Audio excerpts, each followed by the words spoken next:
ರಾಜಕೀಯ ಗುರು ಸಿದ್ದರಾಮಯ್ಯ ವಿರುದ್ಧವೇ ಷಡ್ಯಂತ್ರ ಆರೋಪ ಕೇಳಿಬಂದಿತ್ತು. ಇಷ್ಟರ ಮಟ್ಟಿಗೆ ವಿವಾದ ಆಗ್ತಾ ಇದೆ. ಈ ಒಂದು ವಿವಾದದ ಬೆನ್ನಲ್ಲೇ ಈಗ ಶಿಷ್ಯ ಸಾಹುಕಾರ್ ಭಾವನಾತ್ಮಕವಾಗಿ ಪೋಸ್ಟ್ ಅನ್ನ ಸೋಷಿಯಲ್ ಮೀಡಿಯಾದಲ್ಲಿ ಶೇರ್ ಮಾಡಿಕೊಂಡಿದ್ದಾರೆ. ಸಿದ್ದು ಜೊತೆಗಿನ ಫೋಟೋವನ್ನ ಸತೀಶ್ ಜಾರಕಿಹೊಳಿ ಅವರು ಸೋಷಿಯಲ್ ಮೀಡಿಯಾದಲ್ಲಿ ಶೇರ್ ಮಾಡ್ಕೊಂಡಿದ್ದಾರೆ. ಸಿದ್ದು ರಾಜೀನಾಮೆಯನ್ನ ಕೊಟ್ಟು 2 ದಿನಗಳ ಬಳಿಕ ಈ ಒಂದು ಪೋಸ್ಟ್ ಮಾಡಿದ್ದು ಯಾಕೆ? ವಿವಾದದ ಬೆನ್ನಲ್ಲೇ ಶಿಷ್ಯ ಸಾಹುಕಾರ್ ಭಾವನಾತ್ಮಕ ಪೋಸ್ಟ್. ಸಿದ್ದು ಜೊತೆಗಿನ ಫೋಟೋ ಹಂಚಿಕೊಂಡ ಸತೀಶ್ ಜಾರಕಿಹೊಳಿ. ಸಿದ್ದು ರಾಜೀನಾಮೆ ಕೊಟ್ಟು 2 ದಿನಗಳ ಬಳಿಕ ಪೋಸ್ಟ್ ಮಾಡಿದ್ದೇಕೆ? ಬಡತನ ಮತ್ತು ಶೋಷಿತ ವರ್ಗದ ಸಿದ್ದರಾಮಯ್ಯ ಸಿಎಂ ಆಗಿದ್ದು ಹೆಮ್ಮೆಯ ವಿಚಾರ. ಅಧಿಕಾರ ತ್ಯಜಿಸಿದ್ದು ನನಗೂ ಸೇರಿ ಹೋರಾಟಗಾರರಿಗೆ ಭಾವನಾತ್ಮಕ ಕ್ಷಣ. ಸಿದ್ದರಾಮಯ್ಯರ ಸಾಮಾಜಿಕ ಬದ್ಧತೆ ನಮ್ಮೆಲ್ಲರಿಗೂ ಕೂಡ ಮಾದರಿ. ಅಹಿಂದ ಹೋರಾಟದ ದಿನಗಳಿಂದಲೇ ಸಿದ್ದು ಜೊತೆ ಹೆಜ್ಜೆಯನ್ನ ಹಾಕಿದ್ದೇನೆ. ಸಿದ್ದು ನೇತೃತ್ವದ ಸಚಿವನಾಗಿ ಕೆಲಸ ಮಾಡಿರುವ ಸಂತೃಪ್ತಿ ನನಗಿದೆ. ಮುಂದಿನ ದಿನಗಳಲ್ಲಿ ಸಿದ್ದು ಮಾರ್ಗದರ್ಶನ ಮತ್ತು ಸಲಹೆ ನಮಗೆ ಅಗತ್ಯ.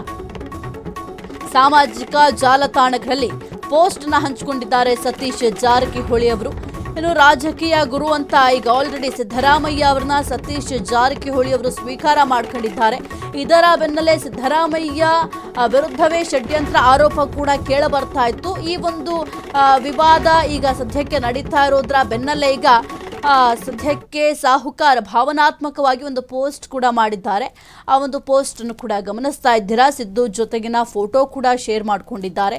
ಆದರೆ ಸಿದ್ದು ರಾಜೀನಾಮೆಯನ್ನು ಕೊಟ್ಟು 2 ದಿನ ಆಗಿದೆ. 2 ದಿನದ ಬಳಿಕ ಯಾವ ಕಾರಣಕ್ಕೆ ಇವರು ಪೋಸ್ಟ್ ಮಾಡಿದ್ರು ಎಂಬ ವಿಚಾರ ಕೂಡ ಚರ್ಚೆಗೆ ಗ್ರಾಸ ಆಗಿದೆ. ಇನ್ನು ರಾಜೀನಾಮೆ ಕೊಟ್ಟಂತಹ ಸಂದರ್ಭದಲ್ಲೇ ಪೋಸ್ಟ್ ಶೇರ್ ಮಾಡಬಹುದಾಗಿತ್ತು, ಅಂದರೆ ಅವರ ಅನಿಸಿಕೆಯನ್ನ ತಿಳಿಸಬಹುದಾಗಿತ್ತು. ಆದರೆ ಈಗ ಯಾವ ಕಾರಣಕ್ಕೆ ಈ ಒಂದು ಪೋಸ್ಟ್ ಶೇರ್ ಮಾಡಿದ್ದಾರೆ ಎಂಬ ವಿಚಾರ ಕೂಡ ಚರ್ಚೆಗೆ ಗ್ರಾಸ ಆಗಿದೆ. ಬಡತನ ಮತ್ತೆ ಶೋಷಿತ ವರ್ಗದ ಸಿದ್ದರಾಮಯ್ಯ ಸಿಎಂ ಆಗಿದ್ದು ಬಹಳ ಹೆಮ್ಮೆಯ ವಿಚಾರ. ಅಧಿಕಾರ ತ್ಯಜಿಸಿದ್ದು ನನಗೂ ಸೇರಿ ಹೋರಾಟಗಾರರಿಗೆ ಒಂದು ಭಾವನಾತ್ಮಕ ಕ್ಷಣ ಆಗಿದೆ. ಸಿದ್ದರಾಮಯ್ಯರವರ ಸಾಮಾಜಿಕ ಬದ್ಧತೆ ನಮ್ಮೆಲ್ಲರಿಗೂ ಕೂಡ ಮಾದರಿಯಾಗಿದೆ. ಅಹಿಂದ ಹೋರಾಟದ ದಿನಗಳಿಂದಲೇ ಸಿದ್ದು ಜೊತೆ ಹೆಜ್ಜೆಯನ್ನ ಹಾಕಿದ್ದೇನೆ.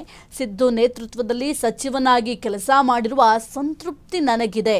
ಇನ್ನು ಶೋಷಿತ ಸಮುದಾಯಗಳ ಹಿತಕ್ಕಾಗಿ ದಿಕ್ಕನ್ನ ತೋರಿಸಲಿ ಎಂಬುದೇ ಹಾರೈಕೆ. ಮುಂದಿನ ದಿನಗಳಲ್ಲಿ ಸಿದ್ದರಾಮಯ್ಯ ಅವರ ಮಾರ್ಗದರ್ಶನ ಜೊತೆಗೆ ಸಲಹೆ ನಮಗೆ ಅಗತ್ಯವಾಗಿ ಬೇಕಾಗಿದೆ ಅಂತ ಸಾಮಾಜಿಕ ಜಾಲತಾಣಗಳಲ್ಲಿ ವಿಸ್ತೃತವಾಗಿ, ಅಂದರೆ ಸತೀಶ್ ಜಾರಕಿಹೊಳಿ ಅವರು ಮತ್ತು ಸಿದ್ದರಾಮಯ್ಯ ಅವರ ಮೇಲೆ ಇಟ್ಟಿರುವಂತಹ ಗೌರವದ ಕುರಿತು ವಿಸ್ತೃತವಾಗಿ ಒಂದು ಪೋಸ್ಟನ್ನು ಕೂಡ ಶೇರ್ ಮಾಡಿದ್ದಾರೆ. ಈಗ ಆಲ್ರೆಡಿ ಸಿದ್ದರಾಮಯ್ಯ ಅವರನ್ನ ಸತೀಶ್ ಜಾರಕಿಹೊಳಿ ಅವರು ರಾಜಕೀಯ ಗುರು ಅಂತ ಪರಿಗಣಿಸಿದ್ದಾರೆ. ಅದರ ಜೊತೆಗೆ ಸಿದ್ದರಾಮಯ್ಯ ಅವರ ಒಂದು ವಿಚಾರಕ್ಕೆ ಸಂಬಂಧಪಟ್ಟಂತೆ ಯಾವುದೇ ರೀತಿಯ ಒಂದು ಚರ್ಚೆ ಆಗಲಿ ಅಥವಾ ಅವರ ವಿರುದ್ಧವಾಗಿ ಯಾರೇ ಧ್ವನಿಯನ್ನು ಎತ್ತಿದ್ರು ಕೂಡ ಮೊದಲು ಸಿದ್ದರಾಮಯ್ಯ ಅವರ ಪರ ಬ್ಯಾಟ್ ಅನ್ನ ಬೀಸ್ತಾ ಇದ್ದುದು ಸತೀಶ್ ಜಾರಕಿಹೊಳಿ ಅವರು. ಆದರೆ ಒಂದು ಕೆಪಿಸಿಸಿ ವಿಚಾರಕ್ಕೆ ಸಂಬಂಧಪಟ್ಟಂತೆ ಸ್ವಲ್ಪ ಅಸಮಾಧಾನ ಕೂಡ ಭುಗಿಲೆದ್ದಿದೆ ಎಂಬ ವಿಚಾರ ಕೂಡ ಬಹಳ ಚರ್ಚೆಗೆ ಗ್ರಾಸ ಆಗಿತ್ತು.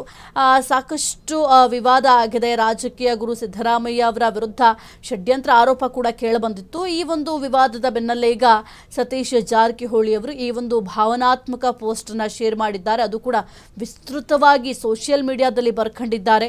ಬಡತನ ಮತ್ತು ಶೋಷಿತ ವರ್ಗದ ಹಿನ್ನೆಲೆಯಿಂದ ಹೊರಹೊಮ್ಮಿ ತಮ್ಮ ನಿರಂತರ ಹೋರಾಟ ಜೊತೆಗೆ ಪರಿಶ್ರಮ, ಜನಪರ ಬದ್ಧತೆಯ ಮೂಲಕ ರಾಜ್ಯದ ಅತ್ಯುತ್ತಮ ಹುದ್ದೆಯನ್ನು ಅಲಂಕರಿಸಿದ ಅಪರೂಪದ ನಾಯಕ ಶ್ರೀ ಸಿದ್ದರಾಮಯ್ಯ ಅವರು ಅಂತ ಕೂಡ ಬರ್ಕೊಂಡಿದ್ದಾರೆ. ಇನ್ನು ಬಹಳ ಮುಖ್ಯವಾಗಿ ಅವರ ಒಂದು ಸ್ವಭಾವದ ಕುರಿತು ಕೂಡ ಒಂದು ಪೋಸ್ಟನ್ನು ನೀವು ಗಮನಿಸಿದ್ರೆ ಗೊತ್ತಾಗುತ್ತೆ. ಅವರ ಸ್ವಭಾವ ಯಾವ ರೀತಿ ಇತ್ತು, ಜೊತೆಗೆ ಅವರು ಆಡಳಿತ ಮಾಡಿದಂಥ ಕಾರ್ಯವೈಖರಿಗಳಾಗಿರ್ಬೋದು, ಆಡಳಿತ ನಡೆಸಿದಂಥ ರೀತಿ ಆಗಿರ್ಬೋದು, ಅದೆಲ್ಲದರ ಬಗ್ಗೆಯೂ ಕೂಡ ಆ ಒಂದು ಪೋಸ್ಟ್ನಲ್ಲಿ ಉಲ್ಲೇಖವನ್ನು ಮಾಡಿದ್ದಾರೆ. ಅದರ ಜೊತೆಗೆ ಈಗ ಯಾವ ರೀತಿ ನೀವು ಆಡಳಿತವನ್ನು ನಡೆಸಿದ್ರಿ, ಆ ಆಡಳಿತ ನಡೆಸುವಂತಹ ಸಂದರ್ಭದಲ್ಲಿ ನೀಡಿದಂತಹ ಮಾರ್ಗದರ್ಶನ ಮುಂದೆಯೂ ಕೂಡ ನಮಗೆ ಅವಶ್ಯಕತೆ ಇದೆ. ನಿಮ್ಮ ಮಾರ್ಗದರ್ಶನ ಸದಾ ನಮಗೆ ಬೇಕು. ಶೋಷಿತ ಸಮುದಾಯಗಳ ಹಿತಕ್ಕಾಗಿ ದಿಕ್ಕು ತೋರಿಸಲಿ ಎಂಬುದೇ ನಮ್ಮ ಹಾರೈಕೆ ಅಂತ ಕೂಡ ಸತೀಶ್ ಜಾರಕಿಹೊಳಿ ಅವರು ವಿಸ್ತೃತವಾಗಿ ತಮ್ಮ ಮನದಾಳದ ಮಾತುಗಳನ್ನು ಬರೆದು ಸದ್ಯಕ್ಕೆ ಸೋಷಿಯಲ್ ಮೀಡಿಯಾದಲ್ಲಿ ಶೇರ್ ಮಾಡಿದ್ದಾರೆ. ಆದರೆ ರಾಜೀನಾಮೆ ನೀಡಿ ಸಿದ್ದರಾಮಯ್ಯ ಅವರು 2 ದಿನಗಳಾಗಿದೆ. 2 ದಿನಗಳಾದ ಬಳಿಕ ಯಾವ ಕಾರಣಕ್ಕೆ ಈ ರೀತಿಯಾಗಿ ಒಂದು ಪೋಸ್ಟ್ ಅನ್ನ ಶೇರ್ ಮಾಡಿದ್ದಾರೆ ಅನ್ನೋದು ಕೂಡ ಸದ್ಯಕ್ಕಿರುವಂತಹ ಪ್ರಶ್ನೆ. ಇವತ್ತು ಮುಖ್ಯವಾಗಿ CLP ಸಭೆ ಇದೆ. ಈ ಒಂದು CLP ಸಭೆಯಲ್ಲಿ ನೂತನ CM ಹೆಸರು ಕೂಡ ಘೋಷಣೆಯನ್ನ ಮಾಡ್ತಾರೆ.